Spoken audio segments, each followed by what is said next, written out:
In today's video, I'm putting out a direct request to you, my viewers, because I need your help making a decision about whether to frog or finish a particular sweater that I've been working on.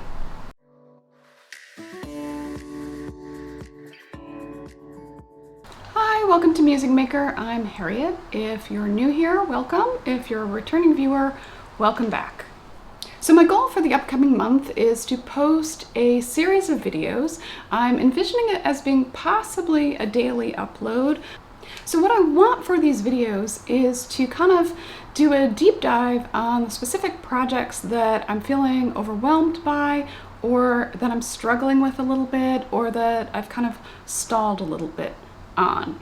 And if you stick around to the end, I'm going to talk about a project in particular that I really do need your help with, because I'm kind of struggling with making a decision about it. But I'll start first with the project that is quickest and easiest. So I need to, for my work on the Master Hand Knitter certification program, create a bunch of swatches. And so one of those swatches is a duplicate stitch swatch. And I had this swatch finished, or so I thought, at least twice before. In one case, I finished it and didn't really love the way it looked, and so decided I needed to do it over again, and that I actually wanted to use a different background color on it. So that was the first time. The second time, and this was, I think, a week ago, right? Because I seem to recall working on it on a Friday night. So I got this swatch all the way finished, or so I thought. And then when I looked at it, I realized that I had the swatch upside down.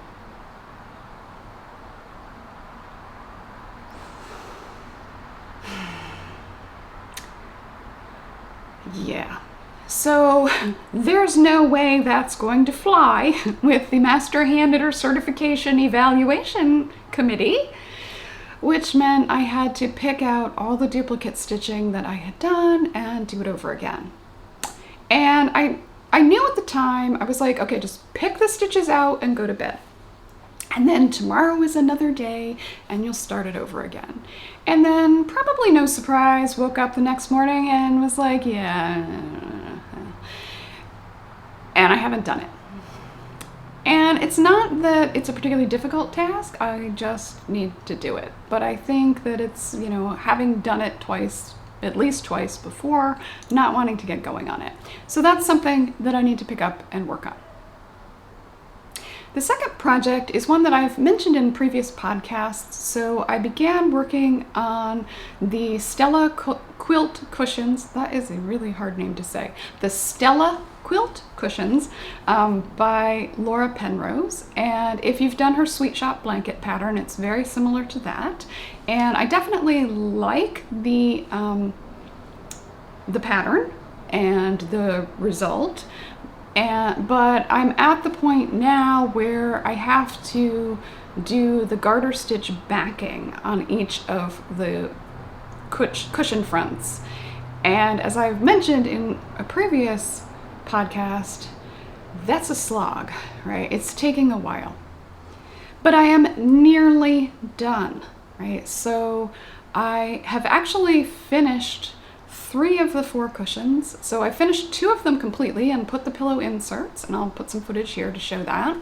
I have a 3rd cushion cover all finished. I just need to put the actual cushion in it and stitch it up. And then I have this 4th one where I am into the home stretch. And my thinking had been, I'll set aside the one that needs the cushion, and then I'll just do sewing both of the quilt cushions into their inserts, or putting the inserts in and sewing them once I finish both of them. So I'll do both of them at once. I'm starting to think that I need to just put one in, put the insert in one, and finish the cover of the other one separately, and not kind of tie the 2 things together. So not have the cover kind of waiting in the wings, because I'm feeling like I need a win here, right? I need a task that's finished to get momentum. And I don't know if this is the case for all of you. Again, drop a comment down below, but sometimes you just need the easy win. And that's where I'm at right now with my kind of feelings of overwhelm with these projects. This brings me to the last dilemma that I'm facing. So about a month or two ago, right, it was at the start of the summer, I started working on the Kaylie pattern, and I'll put the designer down below because I'm not remembering her name offhand. And I saw it on Roxanne Richardson's podcast and I really liked it. And I started it, and I don't know, guys, I just don't know. This morning I woke up and I found myself thinking, why don't you just frog it? And I was like, oh, what are you saying? Right? Because I've made a lot of progress on it. But I want to say a couple things about that progress, and this is kind of where I need your help and your feedback. On the one hand, I started the ribbing on it and then realized, like, I don't think this is going to fit and I need to change the needle size. And so I did that, and then I spent a while, doing the body of it, which was all stockinette.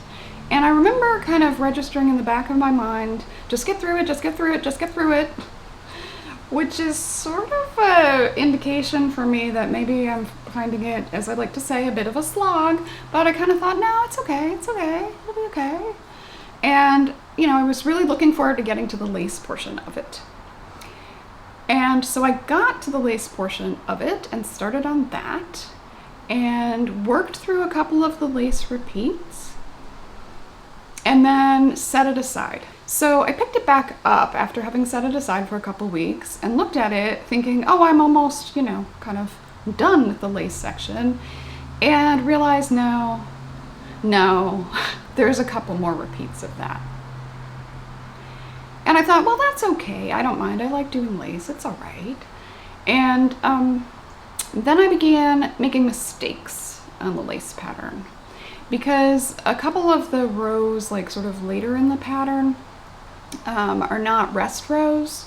So they require you to work lace on the wrong side of the fabric.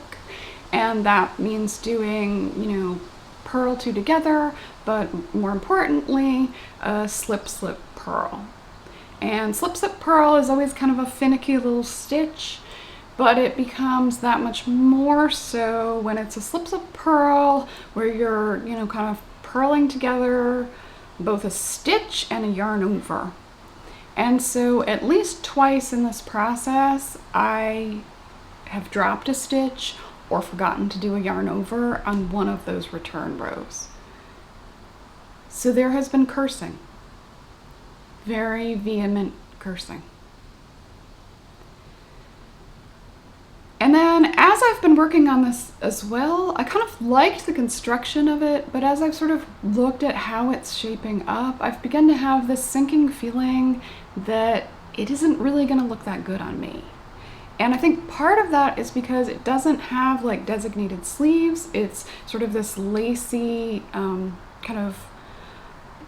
you just sort of work the lace pattern wide enough that creates the sleeve. Which I like the concept of that, but I've begun to think that, I tend to be pretty broad-shouldered. I don't know if that shows up on camera, but I am. I always have been. That's not a, judgment. That's just a statement of fact. And lacy sleeves that kind of flip up or flare out, I don't like the way they look on me. I mean, they may look perfectly fine, but to me, the impression that comes to mind is something along the lines of like linebacker in a tutu. And I know that doesn't make any sense because we're talking about a top, but I'm just saying, it's that kind of vibe for me that this just looks like, I usually don't like how it looks. So, dear viewers, what do you think? Should I frog it? As you can see, I've done a lot, but I don't think it's going to fit the way I want it to, and I'm not sure it's going to look so good. And I really like the yarn. I have a tank top in Hempathy, so I mean, I can repurpose this yarn and I'll be happy with it used in another project. And I think that the only thing holding me back right now is my sunk cost fallacy, right? My thought that, but you put all this time in. Keep putting more time in. Ignore the fact that you might not like it. And I think this is coming out of that sort of feeling of overwhelm that I've had, you know, for the last few weeks, because I made a video about when to knit and when to quit. And I need to kind of take a minute and think about the advice that I offer there as well. So let me know what you think I should do with my Kaylie sweater. I will post a follow-up, not tomorrow, but I'm thinking on Sunday I'll post a follow-up with my decision about it. I don't want to do it tomorrow because I do want to give myself a little bit of time to sort of sit with it and think about it a little bit. Thank you so much for watching.